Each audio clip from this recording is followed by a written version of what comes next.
nature and purpose of the operation procedure named above, expected benefits, possible alternate methods of treatment, diagnosis, risk involved, and the possibility of complications have been explained to me by my physician. The purpose of this health literacy project is to increase awareness and provide education to emerging healthcare professionals. So what does health literacy mean to you as a healthcare professional? So to me, you think about health literacy and you think about the education that goes along with nurses and respiratory therapists and physicians, and we all have years and years of school and background, and it's taken us this long to learn all of all this terminology, all of these different procedures, and we expect the patient to understand in less than 5 minutes what they're about to have done, or to talk about their medications with them. And so you got to step back and think about their point of view and their background. They may not have a high school or college education. They might have dropped out to have to go to work or in a factory in the 3rd grade. And so I think a lot of times, we want to have the brains behind our practice, but we also have to know how to make it relatable and understandable for our patients. Okay, well, what I'm going to do is I'm going to go through here and just say some of the medical word examples, and you tell me what you think that means, okay? Okay. All right. So, benign. Benign.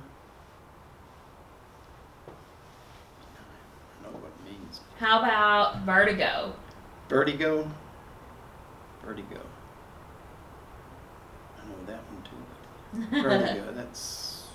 And I think oftentimes we think that when we're talking to other nurses or physicians that we want to make ourselves sound as educated as we can, and so we use that terminology with each other, and then that doesn't translate then when we talk to our patients. We think we have to use those same words, and again, like you mentioned, they don't always understand what we're talking about. And do you feel like sometimes they hand you forms and you just feel like you're supposed to just sign them?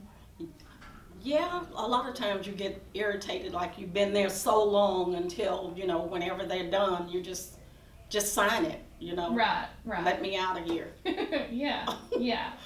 One of the main things that I look at in our position is readmissions. And so you think about if you send a patient home and you give them a brand new inhaler for COPD, and you do education with them and they don't fully grasp that, or they didn't understand something, and maybe they were intimidated to ask you a question, then they're going to go home, possibly use it incorrectly or not use it at all, still be too afraid to ask a question, and they're going to come right back. So, when we would talk about it increases morbidity and mortality, it's going to increase readmission rates, thus costing the healthcare system more dollars. Right.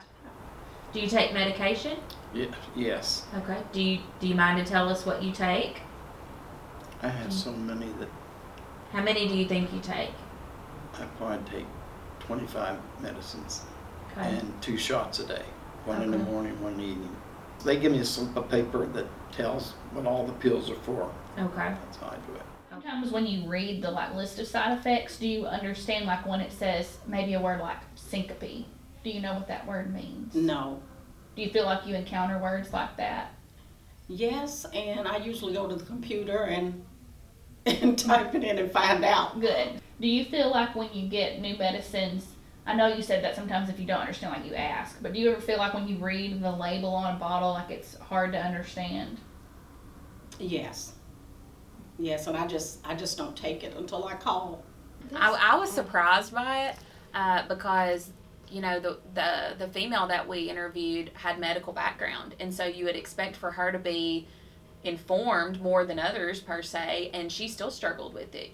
She would go in for her procedures that she goes every week, and she still had questions and didn't understand forms, and so that's kind of eye-opening and scary to me, is that this is a repetitive thing that we're not getting out of the cycle of.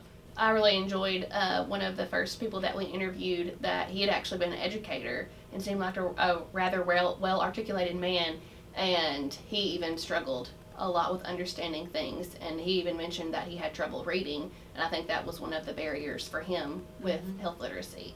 And then we also interviewed another man who really struggled with understanding the terminology, and I think it was really nice when you asked him questions and tried to say, do you know what these words mean? And he would try to give his best guess at the definition, but you could tell that he really didn't understand it all. And what was important for him was that he had a support system. His daughter would go with him to his medical visits, and so he's fortunate in that way that she's able to help him with his needs. But often we see a lot of people that don't have that support system. And the female that we interviewed, she even mentioned that if she didn't know something, she would go home and Google it. Mhm. And we know that there's a lot of information that's at our fingertips now that patients used to not have access to, and that can be beneficial, but it can also be very scary when you're looking up things and you don't really know the correct answer and you get a variety of answers.